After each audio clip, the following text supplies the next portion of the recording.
Recording studio संत कबीर चौक 70।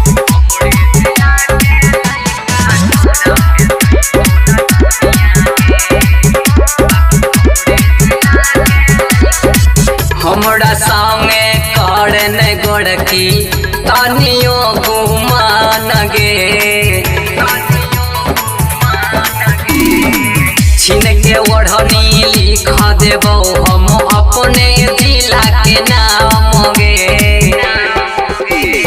यहाँ के लइका से दिलवा लगाइले बनाइले तो कनिया गे यहाँ के लइका से दिलवा लगाइले बनाइले तो कनिया गे बाकी हमरे जिला के लइका तोरा पेन्हई तो न थोनिया गे हमरे जिला के लइका गे तोरा पेन्हई तो न थोनिया गे।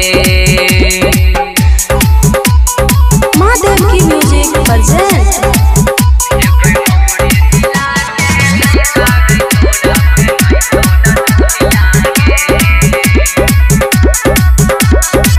हमरा जिला के लइका छौरी छालै रंगदार गे करब बेसी गड़बड़ देतौ लहंगा के पार गे रूप देव रहमान सरवन करन कहै छौ नचनिया गे दिल खुश रहमान संजीत तोरा कहै छौ नचनिया गे बाकी हमरे जिला के लइका तोरा पेन्हई तो न थोनिया गे बाकी हमरे जिला के लइका गे तोरा पेन्हई तो न थोनिया गे। रिकॉर्डिंग स्टूडियो संत कबीर चौक 70।